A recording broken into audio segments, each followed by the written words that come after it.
Okay, my push kids, this is chapter 23. The Great Depression is beginning. Something depressing is apparently great. So let's look at this. This is not FDR yet, though. We'll learn about him next chapter.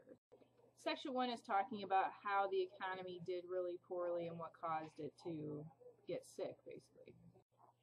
Before we actually look at the Great Depression and when it started, we need to look at the election of 1928 because that can kind of give us an idea of who's around and who's running the show. It was Herbert Hoover, who was a Republican, versus Albert Smith, the Democrat. Albert Smith was a Catholic. He was the first Catholic to ever run for president, and he was for prohibition. He wanted to keep prohibition. Hoover was like, let's get rid of it. Oh, and by the way, you know how life's been so great in the 1920s? Well, I was Secretary of Commerce at the time, and I was one of Coolidge's right-hand men, so it happened because of me. I'm pretty awesome, and you should vote for me because your life is awesome. So he won by a landslide in 1928, and he will take over in 1929. All right, before we start talking about the Great Crash, we need to know what exactly the stock market is and some lingos that go with it in order for you to get a full grasp of everything that was happening at the time in October of 1929. A stock market is a place where you can buy and sell shares of a company. It just means that you own a little piece of it. And there's two types of market. There's the bull market where stocks are constantly going up in price, and a bear market where stocks are constantly going down in price over long periods of time. The reason that they got those names was just because of how bears and bulls fight. When a bull fights, it uses its horns and it fights up towards the enemy, hence the market going up. And when a bear fights, it stands on its two hind legs and it swipes down at its enemy. Therefore, we get the name bear market for prices going down. Well, that just kind of gives you an idea of what markets are like. In the 1920s, it was a bull market. We see a steady rise in the prices of stock because everybody's investing. A lot of people who were buying stock at the time were buying it on the margin. And what that means is that they were borrowing money from banks. They would put down a little deposit in order to get a big lump sum of money from the bank in order to invest in the stock market. So like they could go to a bank, put in $100 towards a down payment of a loan. The bank would give them $1,000 and they could go invest that in the stock market. So they were basically investing in stock on borrowed money. But here's, and a lot of these stockbrokers or just investors in general would buy things based on speculation. And that's how people buy stock today too. They buy it based on what they are betting something is going to happen in the market. You know, for instance, people today will buy Apple because they hear that the iPhone 5S or the iPhone 6 is coming out soon. So when they hear that that's coming out, they hear the rumors, all of a sudden people start buying a ton of Apple. Or you hear companies like Kmart, they might go bankrupt. People start selling their Kmart stocks. It's just all based on speculation. Well, that's how they were buying their stocks. And then if things got bad, the banks would call up the owners of the stock and be like, listen, we need your money now, so you have to pay your loan back now, however you need to do it, just get us the money. Well, these were called margin calls. And how would stockbrokers, investors get that money back? They'd have to sell their stock. And when you sell your stock, prices go down. In the year of 1929, we start seeing the number of investors and investments start to plateau. We see fewer and fewer investments, so instead of going up, up, and up, it's starting to go like this a little bit. And then all of a sudden, the banks were getting a little nervous, so they start making those margin calls, calling up people and be like, listen, I need that money that you borrowed right now. So they would sell and sell and sell and sell and sell and sell until it get to the point where there was a crash. And that happened on October 29th, 1929. You don't need to know too many dates for this class, but that's a date you need to know. That is Black Tuesday, the day when stock prices fell $15 billion. Now, you need to know this as well. This did not cause the Great Depression. A lot of people assume that it did. It wasn't the cause, it was a cause. What were some of the effects of Black Tuesday? There were a lot of effects of Black Tuesday. Bank lost a lot of money that they even had made on investments. And not only that, these loans that they were giving out, these margin loans, they were defaulted on. No one was paying them back. And here's where the kicker lies. And this is how it hurt so many other people, because not everybody owned stock at the time. Very few people owned stock. Bank deposits were not insured. So if you put your money in a bank, it wasn't insured, because that's how banks make money. They loan out your money. They have to usually keep about 20% of the money that you put in there. And they loan out your money to other people so they can make interest. That's how they make their money, interest off loans. Well, they were loaning out your money, other people's money, to people, but they didn't have it insured by the government. So guess what? People were freaking out and started to do bank runs. That would be like if you and other people had invested, you and 10 other people invested $1,000 each in the bank. Well, all they have to do is keep $2,000 in there. So you and all these other people are running to the bank trying to get your money out, and the bank's like, sorry, I'm out of money. We have nothing left. We loaned it all, and we don't have anything to insure it. So every cent that you would save, you put in that bank, it's gone. So the technical definition of the Great Depression is the time period between 1929 and 1940 where we see the economy plummet, meaning the GDP, the value of our goods and services, and the unemployment skyrocketing. At its peak, unemployment was at 25%, and our GNP, the value of all goods and services created by citizens of the United States, was down by half in a 4-year period. That is tragic. It is scary enough if it goes down by a 0.2%. It's bad if it goes up by even 1%, let alone going down 100% of its value.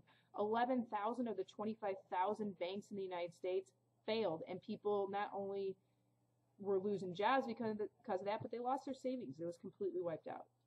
So what other things besides the great stock market crash caused the Great Depression? Well, first of all, the Fed bailed out the Bank of England in 1927. So by doing that, they printed a lot of money, and money was very cheap and easy to come by. So people were spending money that really wasn't that valuable and they didn't really have. Too much efficiency in businesses led to overproduction. There's a lot of stuff lying around. It's a surplus, and usually when you have a surplus, businesses aren't making money, so they have to fire people.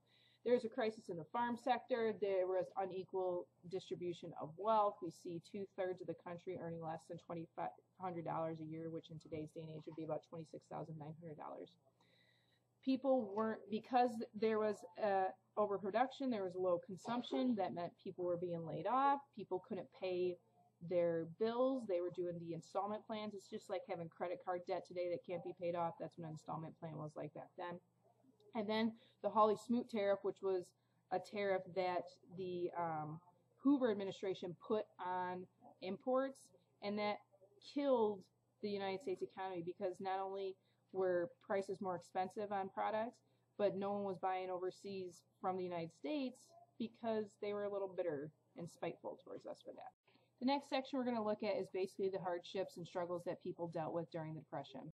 So like I said before, thousands of banks were closing. 11,000 of the 25,000 banks in the United States had failed. We see high unemployment at its peak, 25%. Even in certain sectors of the economy, we saw it as high as 40%. People were starving to death, so there were bread lines and soup kitchens popping up all over the place in major urban areas.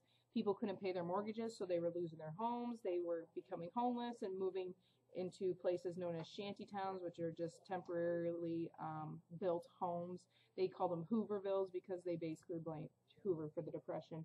Hobos start to emerge, which are just single men hopping trains, going all over the country trying to find jobs.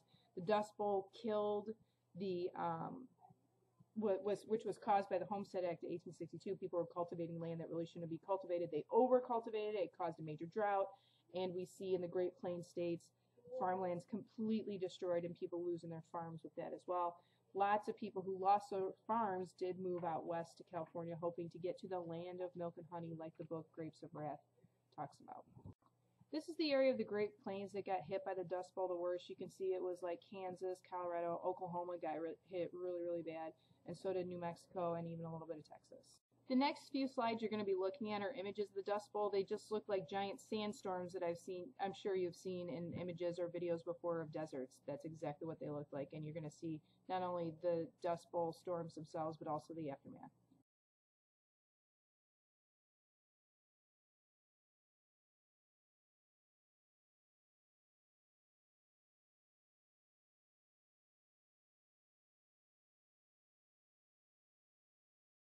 Next few slides you're going to be noticing are Hoovervilles, which are just basically a group of makeshift homes, typically close to railroad tracks, so they could like hop on if they needed to get work.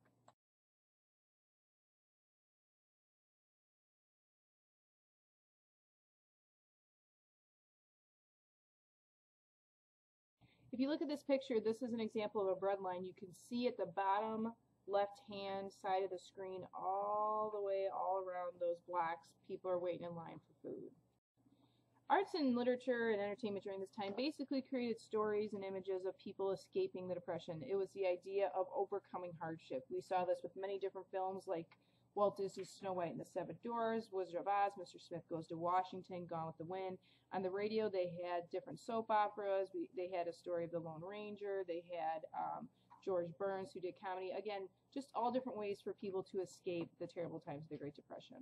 These next few slides are just images of the people and movies that basically help people escape during this awful time period.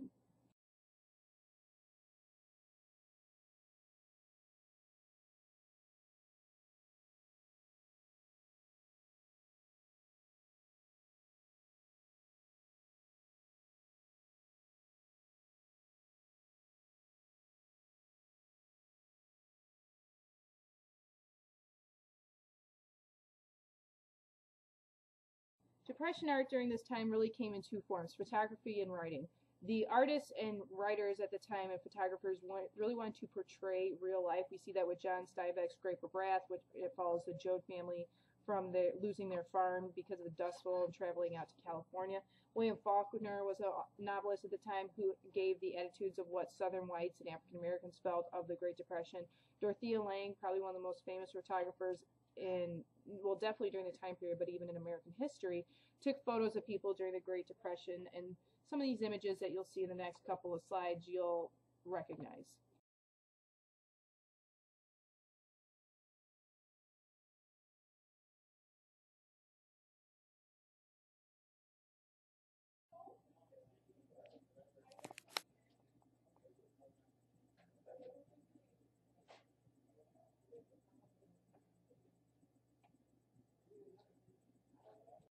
Third section's about Hoover and what an interesting job he did taking care of the Great Depression. Hoover actually realized that he needed to do something about it. It's not like he just sat around and waited for things to go and get worse. He met with the bigwigs of every type of industry you could imagine, labor, government, big business, railroads, banks, you name it. And they tried to come up with ideas. Well, one idea that he came up with, which isn't a good idea, he forced businesses to cut production. He's like, listen, I know that you guys are like producing too much stuff and there's a huge surplus, so here's what you gotta do. Cut production. Stop making the things that make you money, but you cannot cut your workers' wages. That's a great idea, right? Wrong, because here's what happens. People start losing jobs. If they can't cut wages, they'll cut workers, and that's why we see numbers go up so high in unemployment. He tried to increase public works jobs with government money paying for it, but it didn't really work out too well. He refused to increase government spending or taxes because he didn't want a budget deficit, and Republicans got blamed for the Depression because things weren't getting better. He came up with more ideas that didn't work. He wanted the Fed to pump more money into circulation to help increase the number of currency, which is a terrible idea because it just caused inflation. National Credit Corporation created a pool of money to help banks, which it didn't help. The Reconstruction Finance Corporation was meant to make $1.5 billion in loans to banks, to railroads, to agricultural industry, but it was bad because the people who were handling the money were corrupt. Shocker.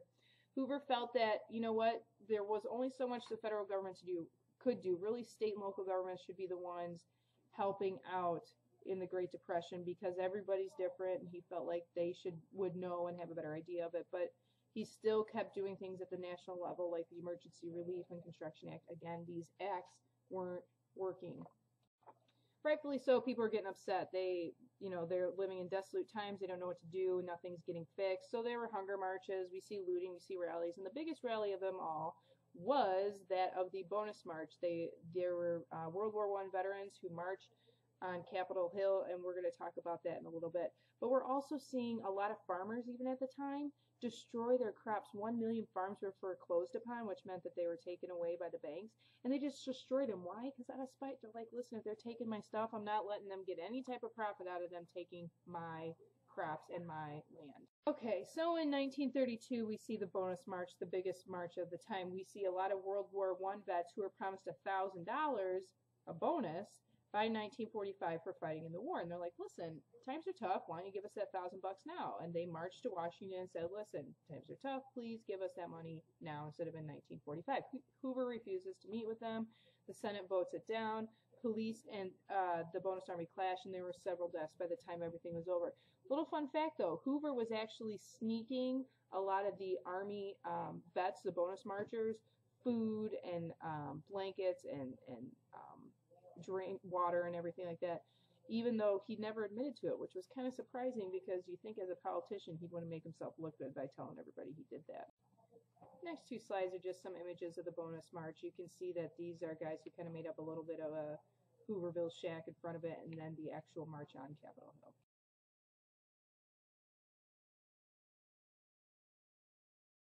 In 1932, Herbert Hoover had to run for re-election, and this time he was running against Democrat Franklin Delano Roosevelt. And the Bonus Army incident really hurt his image. This happened in 1932, the year of the election. And basically, FDR was looking great to the people. You know, Hoover was terrible, and he's like, hey guys, I got this, so I'll fix it for you. And FDR, when he heard about the Bonus Army March and what Hoover did about it, he told one of his close confidants, he's like, well, Felix, this will elect me, and it did. He's going to win by a landslide, and FDR is going to be our next president of the United States, and that's what chapter 24 is about. Question is, what's he going to do?